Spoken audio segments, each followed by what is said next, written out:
All right, y'all, we back. Episode 11 of Road to 5,000. We're going to get straight to it, man. Run up them likes, run up the shares, run up the comments, run up the hype this video up. We're going to get right to it. Here's my savings so far, pretty much the same. Here's my checking account, and here's the interest I've been gaining on my savings so far this year.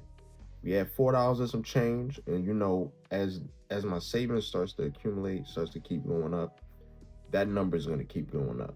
So as long as my interest stays at like 3.3%, that's gonna continue to go up. That's a great thing. That's a great thing. That's why you guys need to switch over to a high yield savings account as soon as you possibly can. It's better than any traditional bank you can have.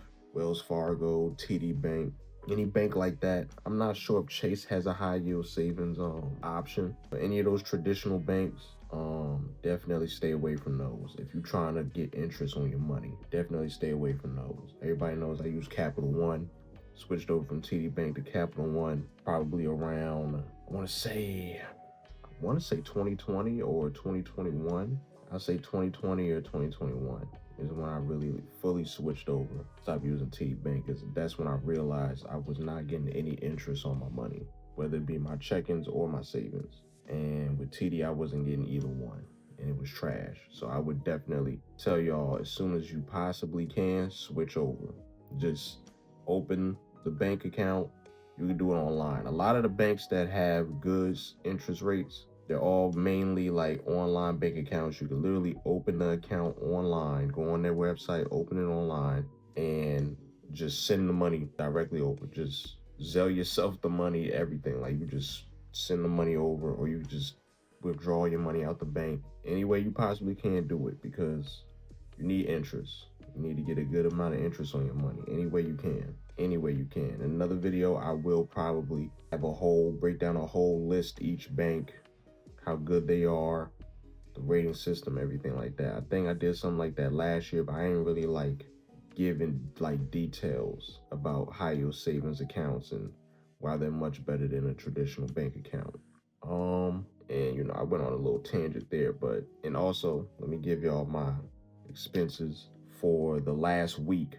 So this is from last Friday to this Friday. Didn't spend a lot. I know you see a couple Uber Eats transactions in there. You see a couple, CVS transactions in there. But I'm proud. I didn't really go too crazy on the Uber Eats this time around. Had to buy me some cologne. Cost me like $50 and some change. But you a grown man. You need to have a good collection of cologne. You need a good 4 or 5 minimum, 4 or 5 minimum smells. You can rotate around, you can mix them. You need a good rotation. Some people got like 20, 30, like a real big collection. But I'd say for the average man, you need a good 4 or 5. Good 4 or 5. I definitely got like 10 or 15 over there. But you need a good solid 4 or 5 rotation as far as colognes. And make sure you're getting them at a good price. I know some people like to go to the whole $200, $300 range. Listen, you could legit go to CVS, like I do. Go to Walgreens, you can go to Marshalls. There's several spots where it's not the top of the line colognes, but it's gonna be within a good budget. You can still go get you. I have the Gucci Guilty. Without coupons and everything, it was like $98. And that was at CVS. You go get you the Gucci's, the Versace smells. You go get all of that at CVS for a good price. And if you got coupons, you can slap the coupons on there. I know some people really do drop a bag on colognes, but you can go to CVS, you go to Walgreens, Marshalls. Those are spots that I know that got colognes for the low, for a good price. And designer name brand colognes. All the Gucci, Versace, the Calvin Klein, the Burberry, all of that is at CVS and Walgreens and Marshalls and places like that. Don't sit here and think Macy's is the only spot that got them. No, trust me. You could go to your local pharmacy and they got them. They got them behind the register, and you could put coupons on it. So you're not breaking the bank just on one bottle, okay? You could definitely get it for the low. That's another thing people need to realize. Like, you could get your name brand stuff for the low. You can get it for the low. You just have to look. You have to look. You can't be lazy. You can't be lazy. If your thing is always I need to spend top dollar, go ahead. But this channel is all about saving money and saving as much as possible. And that's why I'm gonna direct y'all to save enough money. You want a good cologne and it's a designer, you can still go to CVS and Walgreens and places like that and get them. And get them for the low and slap some coupons on there to get it for the extra low. Because it went from $98 to $50 and some change because I had discounts. Okay, always get it for the low. You do not have to spend the high. You can get your name brand shit for the low as well. Always remember that. Income tax season is around the corner. Now, me personally, I use TurboTax. I've been using TurboTax myself, and I don't use an expert H&R Block, nothing. I literally go on TurboTax. I use the free version every single year, and that's been for 9 years now. I've been using it. So as soon as I get done with this video, I'm gonna get onto TurboTax, do my income tax. You know, usually comes around February, March. Not a big political guy, but you know, these crazy people in office, I'm praying, I'm absolutely praying nothing crazy happens where now we don't even get income tax back. So hopefully nothing crazy happens for me and for all of you that got to do the same thing. Just do your W-2s as soon as you possibly can. I know some people like to wait a lot longer before they do it, but I like to get it out the way as soon as possible. I'm an employee, I'm not an employer, you know.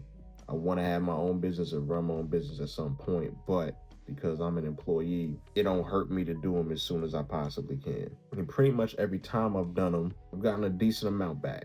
I got a decent amount back. It's usually between $700, maybe $1,000. I think one year was like 1,100. It's usually a decent little check back, you know. So always be on top of that. Always be on top of that.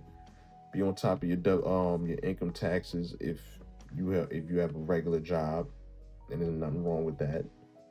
Times is getting crazy. So if you have a job, don't take the job for granted.